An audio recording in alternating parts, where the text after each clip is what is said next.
The idea of the circular flow diagram as a way of looking at the economy was introduced back in Lecture 3. If you remember, that diagram had two main groups of actors in the economy, households and firms, and the households and firms were interacting in three main markets, in markets for goods, markets for labor, and markets for financial capital. The previous lectures have mainly been working through the idea of markets for goods and how they operate. In this lecture, we want to shift to the market for labor. The economy is commonly described by what is produced, but it's really equally valid to think about the economy as the patterns of the working people who carry out that production. I sometimes say the U.S. economy is what happens when 130 million people get up and go to work each day. Now, of course, this idea of what is consumed and what are produced is really just two different perspectives on the same overall set of interactions. Just one is looking at the economy from the standpoint of what the firms make, and the other is looking at it from the standpoint of who they hire. Supply and demand is the key to understanding labor markets, just as it is with markets for goods. But there's one major difference as you work your way through the intuition. In goods markets, firms are the suppliers of goods, and households and individuals are the demand for goods. But in the labor market, individuals are the suppliers of labor, and businesses are the demanders of labor. In the labor market, instead of talking about the price of each different good, we talk about the wage or the salary that the worker receives, but that serves the same economic function as the price in the goods market. Just as there are many, many different goods for all different kinds of goods and services with different kinds of characteristics, the market for labor is really many different markets as well. And it has different characteristics for each worker. There could be a market for nurses, a market for firefighters, a market for all the different kinds of jobs. So when you're jumping between markets for goods and markets for labor, you do have to keep these differences in intuition straight. But if you can keep those concepts straight, then the two markets are analyzed in precisely the same way. So let's walk through it for the labor market. Demand for labor is a relationship. In this case, the relationship is between the wage or the salary paid and the quantity of work that employers demand as they're trying to hire people to make their products. A higher wage will tend to make businesses demand a lower quantity of labor, just in the same way that a lower price tends to make consumers demand less of a good. At an intuitive level, this ought to make some sense. Firms are trying to make money. If the cost of labor goes up and up, firms will try to find some ways to cut back on labor. And perhaps they'll be able to substitute some kind of machinery or physical capital, or figure out another method of producing whatever it is they're producing. Well, just how much will an increase in wages reduce the quantity of labor demanded? That will depend, of course, on the elasticity, which works in labor markets just like it does in goods markets. Some firms will have a fairly inelastic demand for labor. That is, a 10% rise in wages would lead to a less than 10% drop in the quantity of labor hired. Some firms will have an elastic demand for labor. A 10% rise in wages would lead to a more than 10% drop in the quantity of labor hired. In many cases, demand for labor will be fairly inelastic in the short run. Firms sort of have hired who they've hired, they're going to work with who they've got. But potentially, the demand for labor can be much more elastic in the long run, when firms have a chance to reorganize production. For example, firms might come up with some whole new kind of technology which allows them to get rid of a whole lot of workers if they've got the time and the incentive to do so. So, back to our trick questions. Trick question: what moves demand for labor? The answer is not the wage. Not the wage. The wage changes the quantity of labor demanded, but remember that demand is the amount of labor demanded at any given price, not at one specific price. So what sort of factors could change the demand for labor at every price, at every wage which would be paid? One factor, for example, is new technology. Historically, going back a couple of centuries now, there's been a major fear that the development of new technology would diminish the demand for labor and drive down wages for all workers. Well, this may have been plausible sort of in the middle of the 19th century, but now we've had about 2 centuries of major technological innovation. And the real lesson seems to be that technology causes labor to be moved and displaced from one industry to another. Certain industries are made obsolete by new technology, but the new technology also helps to create new industries and create jobs. And on average, the use of that new technology makes labor more productive. So the result of the new technology is a shift in the labor market, but it's a shift that results in just about as many jobs, if not more, and also in higher average wages. The changes in demand for different kinds of outputs will also alter the demand for certain kinds of labor. There's a friend of mine, for example, who a few years ago thought that massage therapy was the next big upcoming thing, and he went through a course for massage therapy and became, I think, quite expert at it. But he's not getting hired anywhere because recently demand for massage therapy in his part of the country went down somewhat. You can also think of certain skills like, say, playing the classical violin, where demand for the good or service will determine the extent to which firms are willing to hire, or in that case, orchestras are willing to hire.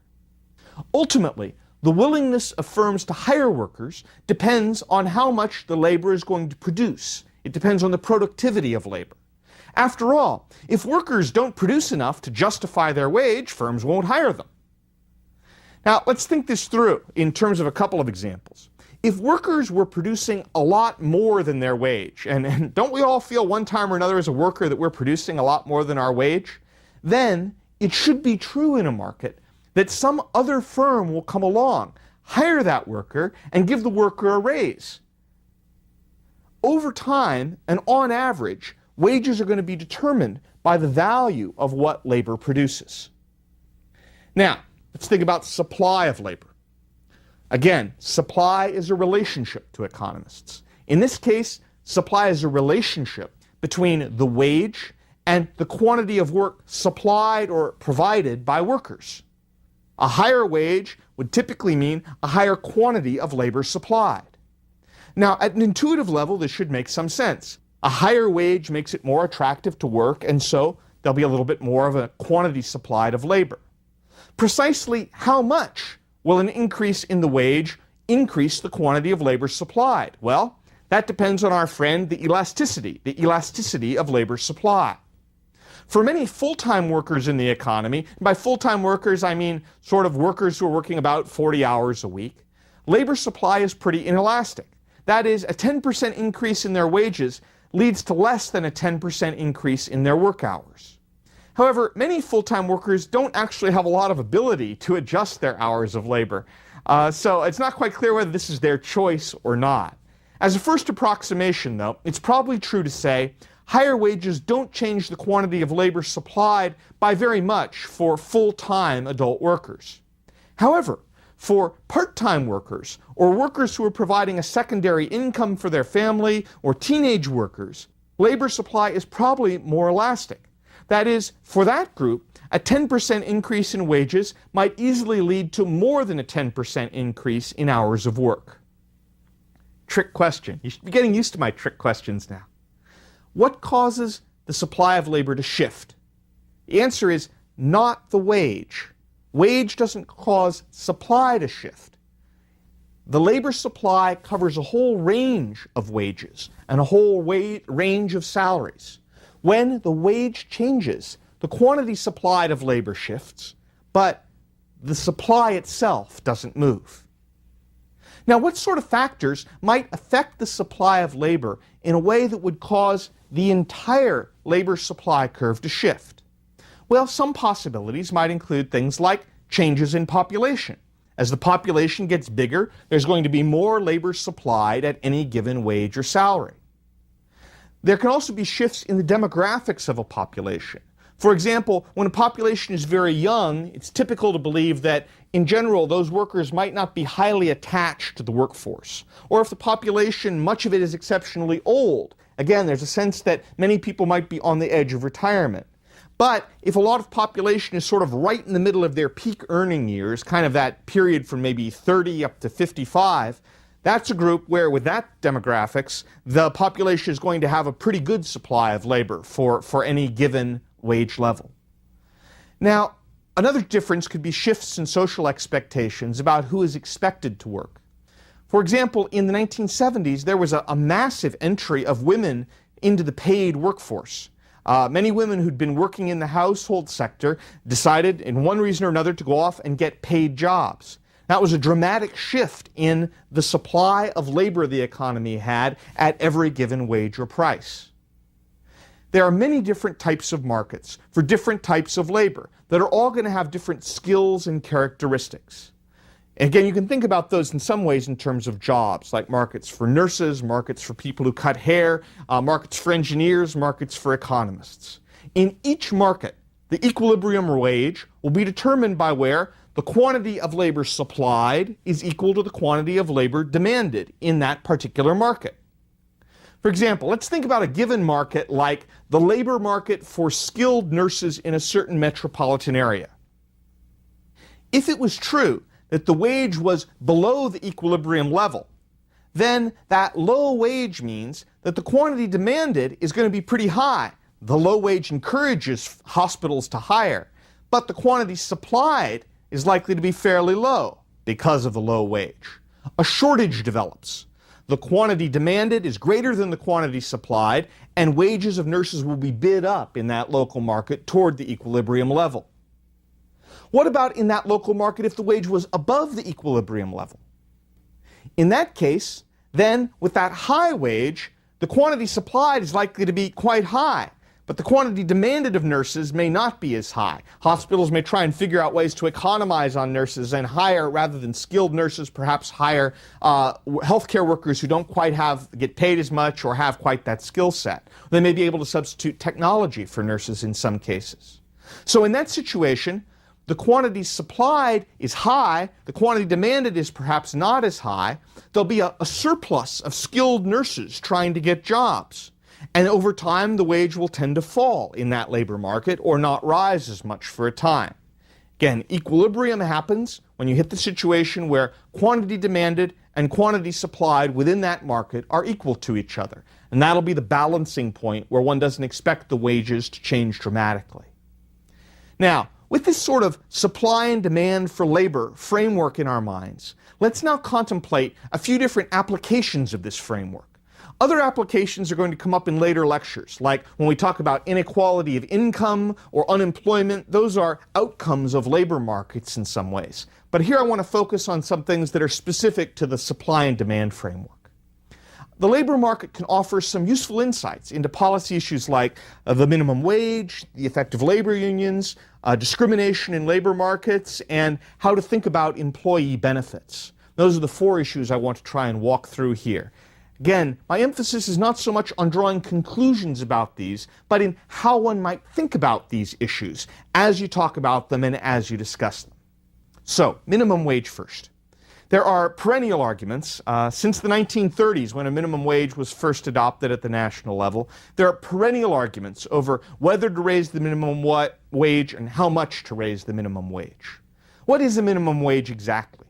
A minimum wage is a law that all workers must be paid a certain hourly wage. Thus, it's a price floor. It's a price floor in the sense that, by law, an employer cannot pay less than that amount.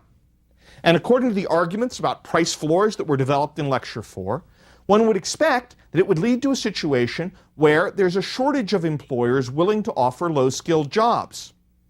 Lots of people will be willing to supply their labor at the minimum wage, but perhaps not so many firms will be willing to hire at that minimum wage. And indeed, there's some evidence that about a 10% rise in the minimum wage can often lead to 1 or 2% more unemployment for low-skilled workers. But that effect, that 1 or 2%, is really quite small. And in some studies, the effect is zero, that the increase in the minimum wage is not observed to lead to any decrease in the unemployment rate or in the employment rate for low-skilled workers. This suggests that in the United States, at least, the minimum wage is not being set at a really, really high level above the equilibrium wage. If the minimum wage is way above the equilibrium wage, we should start to run into that problem where lots and lots of people want to work at that minimum wage, but there's not much willingness to hire them.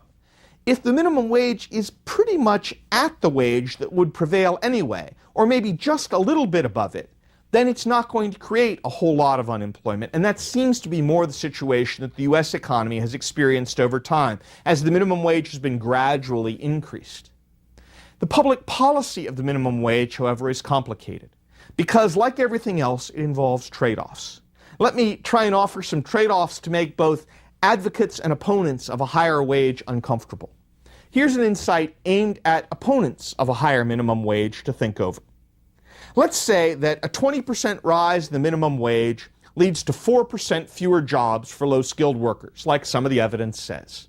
But if it leads to 4% fewer jobs, that also means it leads to a pay raise for 96% of low-skilled workers.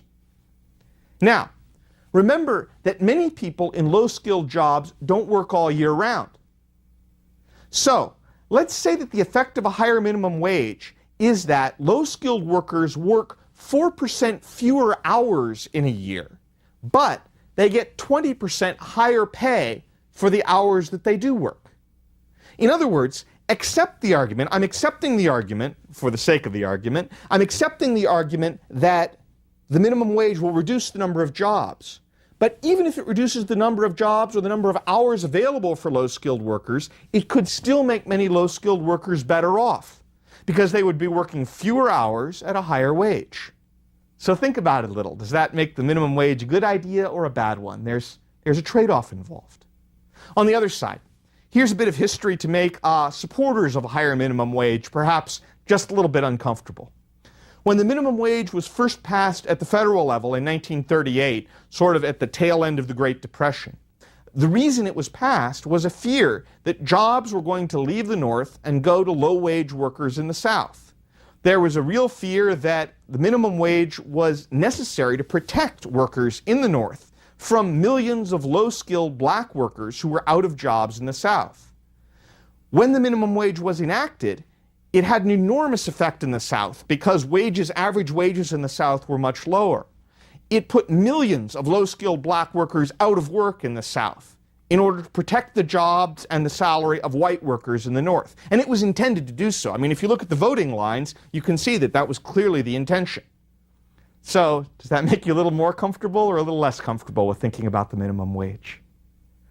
Whenever you think about a price floor, there are always alternative policies available for boosting the income of low-wage workers. Those alternative policies could work with the forces of supply and demand and not risk the same problems as raising the minimum wage especially high. For example, what are some of the alternative policies for low-wage workers?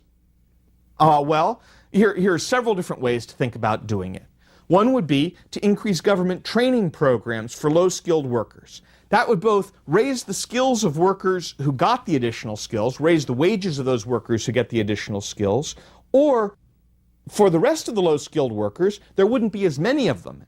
And since there aren't as many of them, that would, in a way, tend to reduce their supply, which should tend to drive up their wages as well. Another possibility would be to have a government program to hire unskilled workers and to subsidize firms in hiring low-skilled workers. Yet another approach would be to subsidize low-paid workers directly. There's actually a tax credit now called the Earned Income Tax Credit. It essentially gives low-paid workers an extra 40 cents for every dollar they earn up to about $10,000. That amount moves year by year. But that increases the incomes of low-skilled workers according to how much they work, without imposing a burden on employers to pay that higher wage themselves. Let's think about the next issue. The next issue is labor unions. I found that people have really strong feelings on both sides of labor unions. And I've been a labor union member, actually, as a newspaper writer for a while, although I haven't been the last few years. So the basic bottom line everyone wants to know, are labor unions good or are labor unions bad? And just a little bit of thought suggests that the answer to this is not obvious or straightforward. Think about some basic facts. Lots of European countries have extremely high unionized workforces compared to the United States. Countries like the United Kingdom or Italy often have 40% or more of their workforce belonging to a labor union. Some of the Scandinavian countries like Sweden and Denmark have 70 or 80% of their workforce in a labor union. Now, of course, these economies have their issues and they have problems like all economies, but There's just no denying that those sorts of economies do provide a standard of living that is quite high by world standards. They haven't been crippled and dragged down to a Latin American or an African standard of living because they have a highly unionized workforce. The U.S. had 1/3 of its workforce unionized in the 1950s, and the U.S. economy grew quite well in the 1950s and quite well into the 1960s.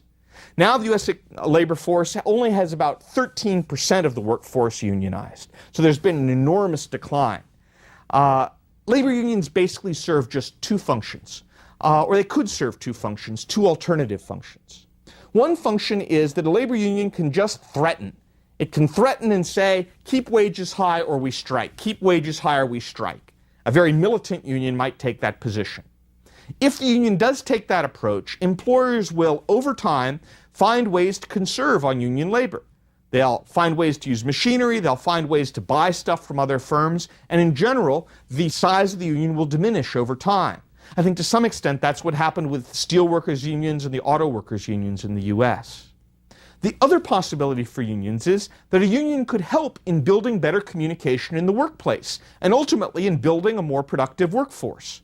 There are all sorts of things like apprenticeships and daycare and giving labor a voice and giving workers an incentive to work hard and making them feel like they're part of the organization that a union can help implement. And in helping to implement those things can help the productivity of firms. That model, for example, is applied pretty well in Germany and a certain number of other European countries. Now, most unions have elements of both of these. It's sort of like a Jekyll and Hyde personality. Sometimes they're militant and they don't care, all they want is higher wages, and other times they're a voice for labor that helps integrate labor into the decisions that are made about production in an economy. So I think the question of whether unions are good or bad is way too simple. It's a question of how unions behave. Although I do think that as unions continually diminish in size in the U.S., I do wonder sometimes if at least a potentially valuable voice for labor isn't being lost or muted. Third issue I wanted to talk about, labor market discrimination. In economic terms, labor market discrimination occurs when an equally qualified person is turned down for a job or paid less because of their gender or race or some factor like that.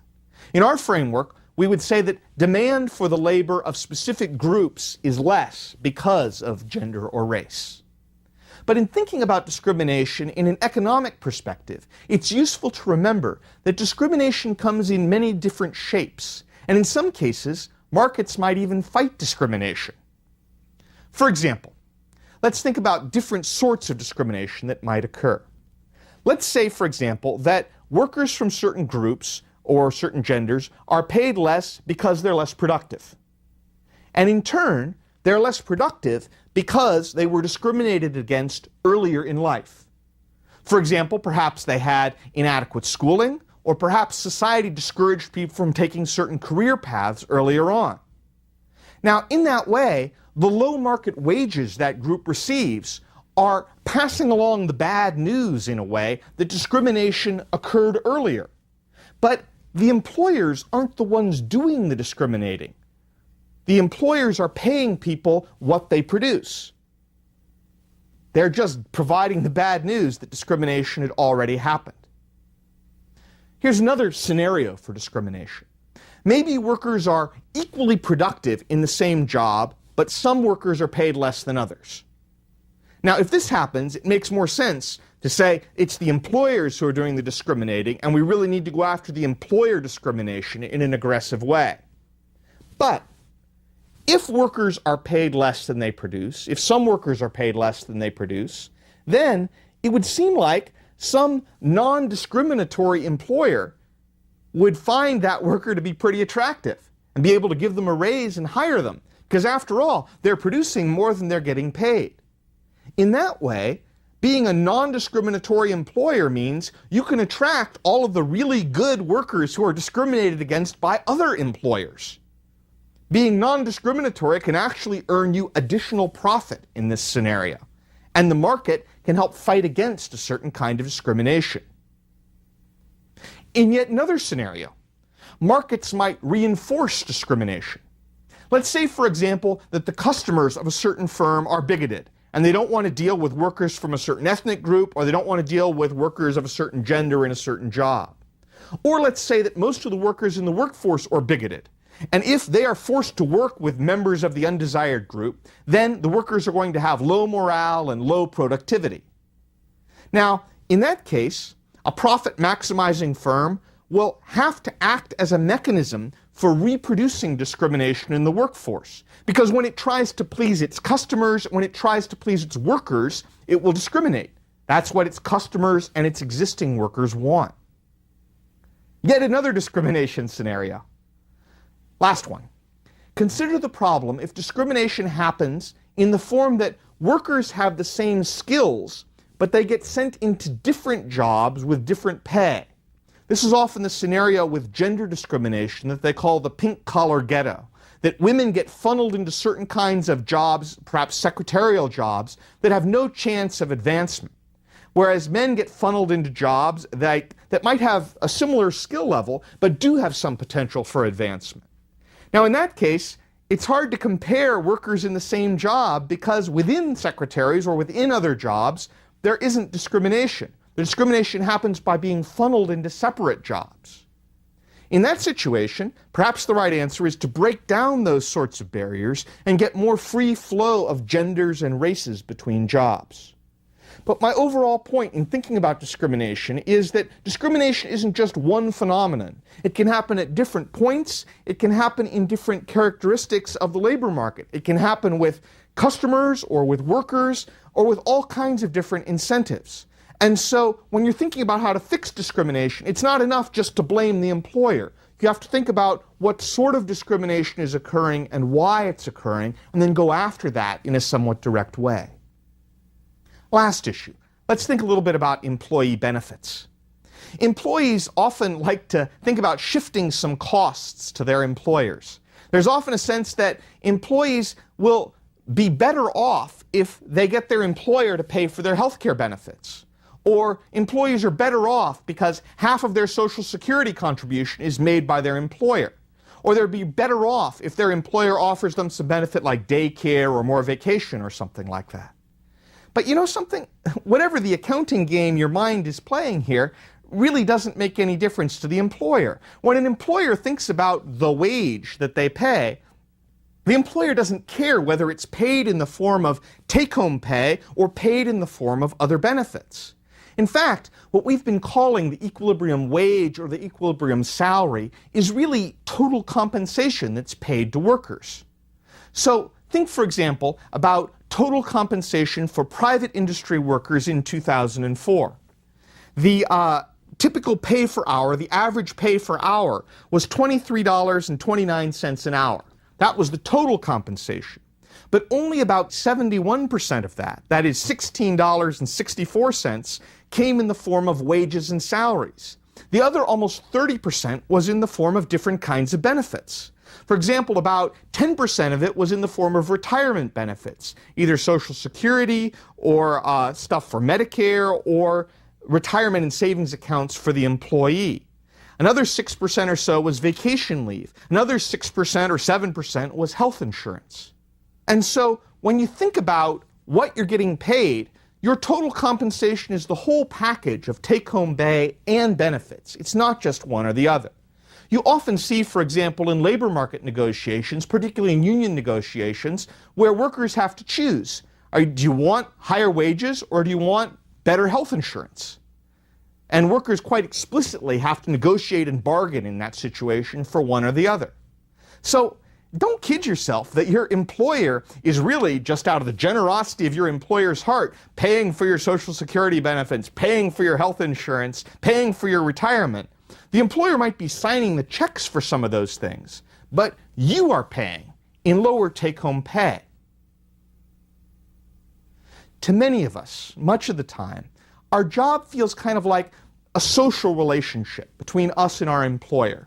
And that's part of it, of course. I mean, people are multidimensional. When you're in the workplace, all of you is there. And so you're not just a worker bee, you're a person, and there is a social dimension to it. But social dimensions happen everywhere. You probably have a social relationship with the baker and the person who cuts your lawn and the person who delivers your mail. The pay you get from your employer is not determined by pure generosity or whether your employer is a nice person. It's not determined by some standard of social needs or by what's fair or by whether you are a virtuous person or a not virtuous person. When it comes right down to it, when it comes right down to where the rubber hits the road, labor and pay for labor is not about friendliness. It's a market. It's about what you produce. It's about how many other people can produce that good and what the willingness is of others to pay for that good that you produce.